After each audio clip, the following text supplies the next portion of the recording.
Ladies and gentlemen, welcome back to another video. To this point on the channel, we've looked at a lot of debates. In fact, the two most viewed videos on this channel so far are me reacting to debates. This is great and I will continue to do this moving forward. However, at certain points, like I've been doing a little bit more recently, I want to also react to conversations. Not just as a passive bystander showing a facial expression once in a while. I want to contribute to the conversation. I want to share my own perspective on that conversation. Perhaps one that you would not normally extract after seeing such a video. I've already reacted to Jordan Peterson once before in a debate context, and we are going to do it once again, but this time in just a conversation. A couple of years ago, he went on Chris Williamson's podcast and had a lengthy exchange about deep topics. Chris Williamson is someone whose work I greatly admire. I'll be definitely reacting to more of his stuff in the future. And so without further ado, let's get into this. It's called Are Deep Thinkers More Lonely? One of the things that I've realized is that people that are self-reflective, that rely on cerebral horsepower,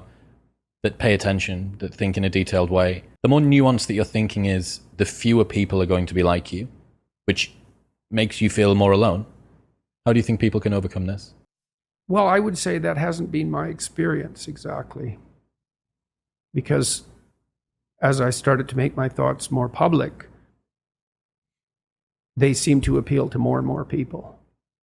And so I don't know if that's a threshold phenomena, because maybe it is, as you start to become specialized as a scientist, in some sense, your vision narrows and narrows, although it gets more high resolution at the level that you're operating. But you kind of pass through a needle, let's say, out the other side where the thing you're studying starts to become everything again.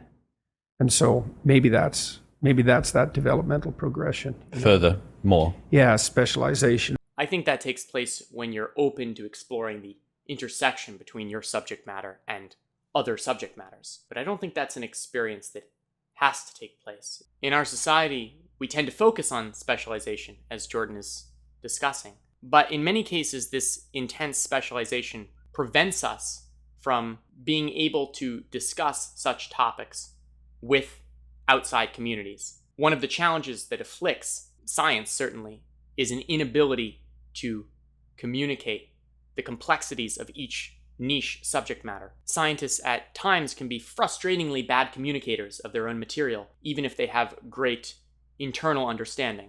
There's a quotation from Steve Jobs that I'm going to paraphrase. Jobs' point was that it's not about how much you understand on a specific subject, but it's about how you're able to draw the connections from that subject with others. You need to have a little bit of well-rounded knowledge of many different areas of material, enough so that you can make those connections that the specialists will not be able to draw. I think this is great advice for anyone who wants to design a product, wants to become a great inventor. As I've delved deeper and deeper into my field of interest, psychology, I found myself wanting to understand the mathematics of quantum mechanics, and wanting to understand organic chemistry, and wanting to understand theology, and wanting to understand economics. And there might only be so much time that we have to categorize all of this information. But in the quest to do so, great discoveries can certainly be made. To address something else that Jordan brought up, the threshold phenomenon. As you surpass that threshold of influence, the very deepest insights gain broader appeal. I'm going to take a slightly different approach in thinking about this. In my experience, we tend to limit what we share with people out of fear of being seen as weird, being taken advantage of, trespassing the bounds of the friendship at a specific time. We place these limitations on our own sharing, in our view, for our own protection. But I think sometimes these excessive levels of privacy hold connection back. I've been very lucky to have lots of great connections in my life, very deep, meaningful connections with people, as well as deep and meaningful exchanges that were just one-off. Not every conversation is going to blossom into a meaningful friendship, but you can still appreciate the conversations you have along the way. If you ask the right questions of people and you're sufficiently open with the people you talk with, you'll be surprised what kind of response you get from them. My initial reaction to this question, are deep thinkers more lonely? In some ways, yes, they're inevitably going to be more lonely. Other people won't have the capacity to keep up and contend with the conversational dynamics that a deep thinker demands. But I don't think deep thinkers have to be alone. I think they just have to be more willing to share. And the more willing they are to share the weird quirks and insights that exist inside them, the more connection they're going to find. Yeah, I think that you might be right there. The deeper into the breach thing, the show that I went to go and see you do in Manchester in 2017 or 18, someone asked a question about the depth of my consciousness causes me to suffer, and you said you take more of the thing that poisons you until you turn it into a tonic that girdles the world around you. And I think that this is something you see here as well, that when you start to think differently, when you start to consider the way that you're living your life in a more detailed, higher resolution, more unique, more nuanced way, you will probably receive pushback, especially, speaking from personal experience, normal working class towns, people born, live, die in these places, it's insular. There isn't a... That's true. And that's where my experience does not meet people who've been completely insulated inside their communities. That pushback that you get as a consequence of approaching life uniquely can be a deterrent. Without having sufficient support, in many cases you'll conform to other people's expectations just to not feel alone. I think as people explore all of these new ways of being, these new identities, what often gets lost is forging the identity that is earned. Something that both makes you unique, as well as something that doesn't shatter when it receives a little bit of pushback. Huge culture of, especially in the UK, tall poppy syndrome is a huge problem. The biggest difference that I've noticed actually between American people and English people is that American children are told that they can be anything that they want to be. They're told that they have blue sky vision, they can achieve whatever they want. And that gives them a lot of confidence. When us Brits, stuffy... It can give you a lot of confidence. It can also just provide you with immense delusion. You can be anything that you want. Something I love about Jordan Peterson is that he talks about the importance of negotiating an identity with the outside world. Yes, what you want to be, who you are internally or who you think you are internally matters, but it isn't everything because you don't have control over what the outside world thinks of you. And no matter how much you tell yourself that whatever the outside world thinks isn't important, you're not going to be able to win that war long term. And that's a hard process because the likelihood that who you want to be seen as is going to perfectly align with how you are seen is pretty much 0%. And even if you've managed to align them, your internal beliefs about yourself and what the outside world thinks, there is an 100% chance that embedded within that negotiated identity will be certain attributes that you're not even a fan of. You have to accept that who you are and how you are seen is going to come with both the positive and the negative. It actually reminds me of something I read from Alfred Adler. I think it was Understanding Human Nature. Adler discusses how much of a luxury it is to have not only an understanding of who we are, but also how other people truly see us. We all have interpretations of how people see us, but how accurate those are is not always clear, which is why it's really important to have close friends who will tell you not just what you want to hear, but the honest truth about how other people are seeing you. And if you're able to integrate all of that, then you can actually walk through the world with peace. Okay, back here. Stuffy, stiff upper lip Brits see Americans on TV. It sounds like everyone's had media training because everybody's just so enthused about whatever it is, even if it's a 18-car pileup. And then the equivalent in the UK is that deviating from the norm is very, very, very quickly mocked. And there's a lot of that in Canada too. Tall poppy syndrome, it's a big deal. Now, the Japanese have that saying too, except it's the nail that sticks up above all the rest is the first one to be struck down by the hammer. Right. And there's some truth in that too. There's some truth in that, but some and all are very different words. When you roll the clock forward, what you end up with is American children that then become adults who look around at the world and say, well, hang on, this wasn't what I was promised. I was told that I could be anything that I wanted to be. I was told that I could have anything I wanted to have. There's a difference between you can earn everything that is earnable and you deserve everything there is. So that message can become what you say, it can become misinterpreted in a narcissistic manner. And I think that has happened to some degree, especially as people have had fewer and fewer children. Jonathan Haidt and Luke Yanoff talk about the coddling of the American mind, and they think about that in large part as a consequence of an ideological transformation. Great book, by the way. I reference Jonathan Haidt's work a lot on this channel when I'm talking about the difference between liberals and conservatives and how they think and how to speak to liberals differently than speaking to conservatives. This really all comes from moral foundations theory, which was constructed by Haidt in his book, The Righteous Mind. Fantastic book. Will totally change how you see liberals and conservatives if you haven't read it. It will really improve your communication skills with speaking to both. And some of that's true, but it's also useful to look at more fundamental phenomena. People have children when they're a lot older. They have way fewer children. They have way more resources when they have children on average. You know, if you're one kid of 8, you're pretty much battling it out for attention, for a very finite amount of parental attention with a lot of intense competition.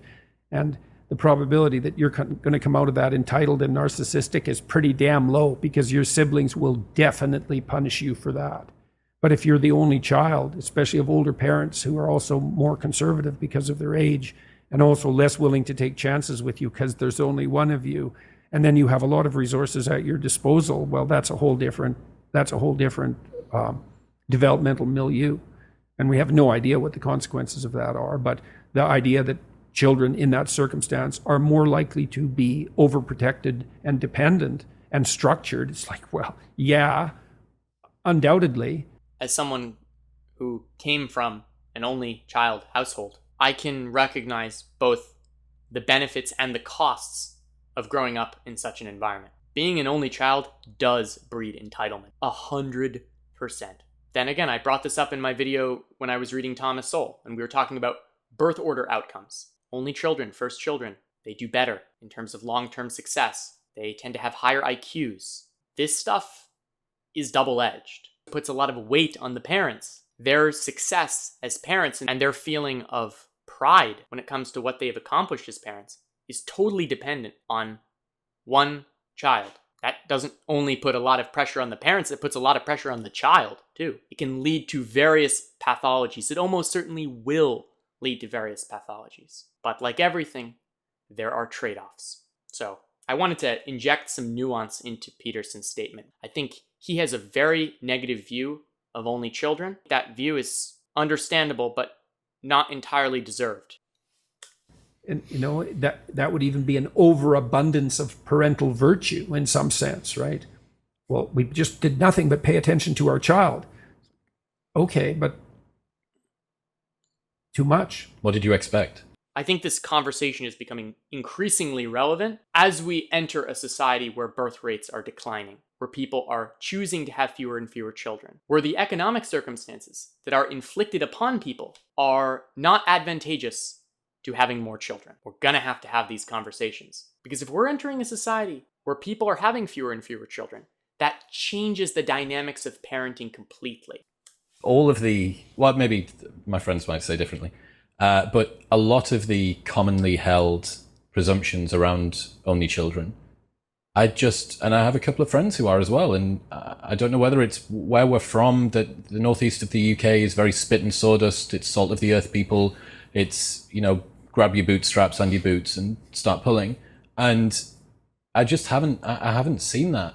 What is it through your clinical practice? Would there this might not be a primarily working class phenomena, you know, the coddled mind phenomena. That could easily be a middle class and upper phenomena.